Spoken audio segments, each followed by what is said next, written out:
তো সেই ভিন্নতা কি আছে দেখেন, কস্ট রিকভারি মেথড করতে গেলে আমাদের একটা প্রথমে ছকের হেল্প নিতে হবে, 5 কলাম বিশিষ্ট একটা ছকের হেল্প নিতে হবে। এই কলামটা আপনারা মুখস্থ রাখবেন এবং তারপরে টাকা পয়সা কিভাবে বসাবেন আমি একটু বোঝাচ্ছি। তো লেখা আছে দেখেন, calculation of RGP using cost recovery method.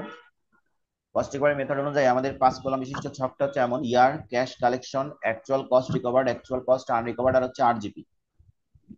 যারা আগে ক্লাস করছেন পার্ট বি তে আমাদের এমন একটা অঙ্ক ছিল, পার্ট সি তে কোনো অঙ্ক করায়নি, এটাই প্রথম অঙ্ক। পার্ট সির জন্য একটা অঙ্ক করলেই যথেষ্ট। যারা ভাইয়া আগে এটার ক্লাস, কি সূত্র সূত্র কিছু দিবেন না? বুঝি নাই। এটার সূত্র দিবেন না? সূত্র এইটাই, এই যে কস্ট রিকভারি মেথডে আরজিবি বের করতে বললে 5 কলাম বিশিষ্ট ছক কাটতে হবে, এটাই সূত্র। সব সময়? হুম, সবসময় এটাই। ঠিক আছে। এবার আসেন, year, cash collection, actual cost recovered, actual cost unrecovered, আর হচ্ছে আরজিপি। এখন আসেন কোন ইয়ার থেকে শুরু হবে আর আমরা কিভাবে আরজিপি পাবো, বিষয়টা আমরা একটু ক্লিয়ার করি।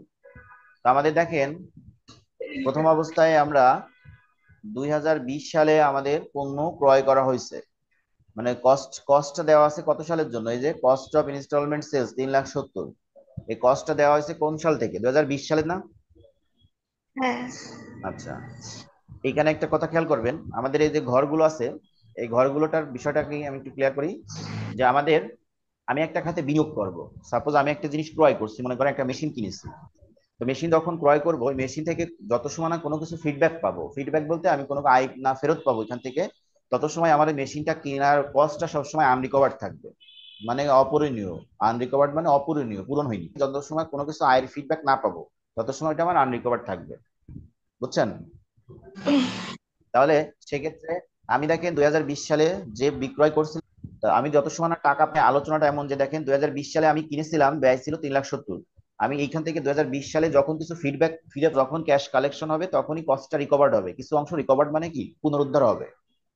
আর আমার যত সময় আনরিকভার্ড থাকবে তত সময় আমার আরজিপি কাউন্ট হবে না। অর্থাৎ এখন হচ্ছেন কথা। হ্যাঁ। আচ্ছা, এবার দেখেন কালেকশন গুলো নিচে আমাদের সাল বাই সাল দেওয়া আছে। ওই 20 সালে বসে আমি প্রথম কালেকশন করছি এত টাকা, 21 সালে এত, 22 সালে এত। এই কালেকশন কালেকশন হয়েছিল 2,70,000, আমি কালেকশন করতে পারছি 2,25,000, তাহলে আমার কভারও হয়েছে কত, 2,25,000। যা আমি কালেকশন করবো তোর থেকে ব্যয় উদ্ধার হয়ে গেছে 2,25,000, তাহলে এখনো আনরিকভার্ড কত আছে, আমার কালেকশন অলরেডি হয়ে গেছে, ব্যয় উদ্ধার হয়ে গেছে, তাহলে বাকি অংশটা হচ্ছে আনরিকভার্ড। তাই সেই জন্য আসতে বোঝা গেছে।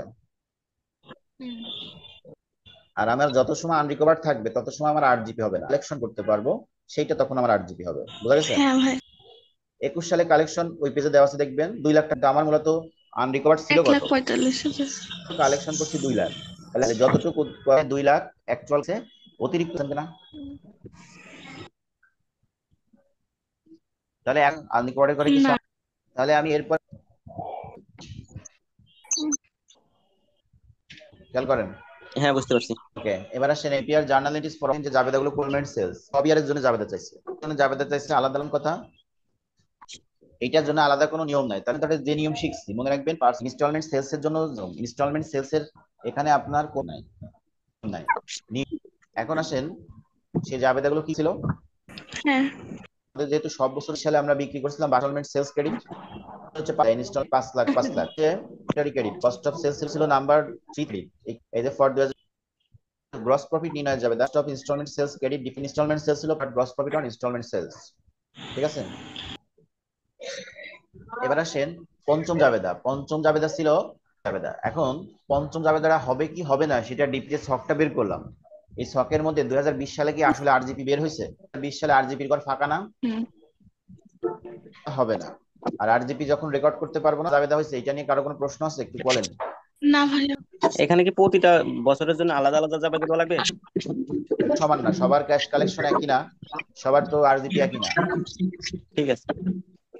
সাল একটু হ্যাঁ। খেয়াল করি, আমরা 20 সালের জন্য আমাদের যেমন সাধারণত এক ইয়ারে ক্রয় করে আগামী 2020 সালে যেমন আমাদের 21 সালের জন্য কি আলাদা করে কোনো বিক্রয় এবং ব্যয় আছে? না। এই যে ক্যাশ কালেকশন করছে 2,00,000 এর কালেকশনের ভিত্তিতে, দেখেন মানে 21 সালে শুরুই হবে ক্যাশ কালেকশন দিয়ে, কারণ তাহলে তৃতীয় জাবেদা থেকে তাই শুরু হয়েছে। আরজিপি সংগঠিত হয়েছিল ছিল, এই যে ছিল তো এইটাকে আমরা এখন sales debit, realise gross profit আর ইনস্টলমেন্ট সেলস ক্রেডিট 55,000। আর যখন রেকর্ড করব তখন এটা instalment sales debit, income statement credit 55। 21 সালটা বুঝতে পারছেন? হ্যাঁ হ্যাঁ, বুঝতে পারছি। তাহলে 22 সালও সেম হবে, 22 সালও কালেকশন আর গ্রস, আরজিপি রেকর্ড এবং আরজিপি ক্লোজ।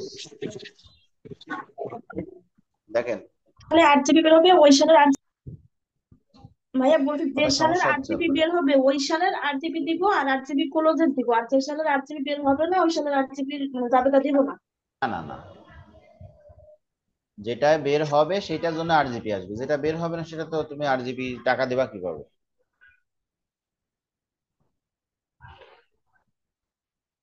ঠিক হ্যাঁ আছে, বুঝতে পারছি। ওকে। আচ্ছা, এবার এই সেম মেথড।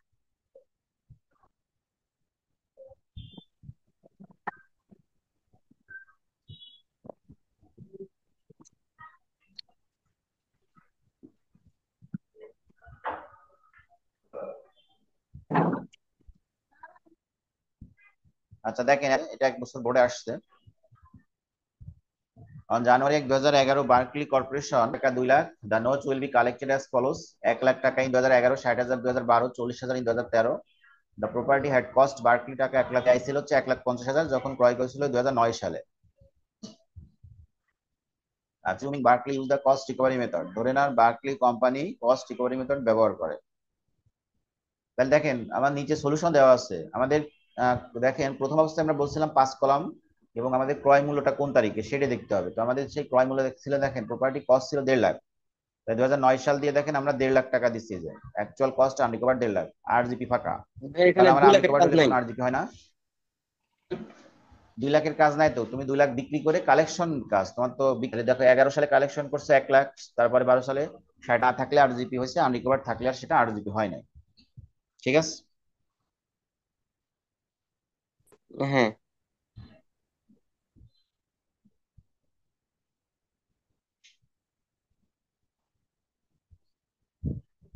ওকে। এই হচ্ছে আমাদের তাহলে কস্ট রিকভারি মেথড গেল, অঙ্কের অঙ্ক আসবে। আর স্ক্রিনশট দিয়ে নাও, স্ক্রিনশট হলে সবাই বলবা। হয়েছে।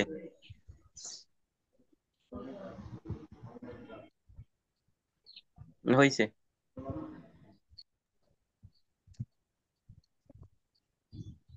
আচ্ছা, আর তাহলে আগামী দিন অন্য চ্যাপ্টারে যাবানি, আর এই চ্যাপ্টারে মোটামুটি সাজেশন বই না দেখলেও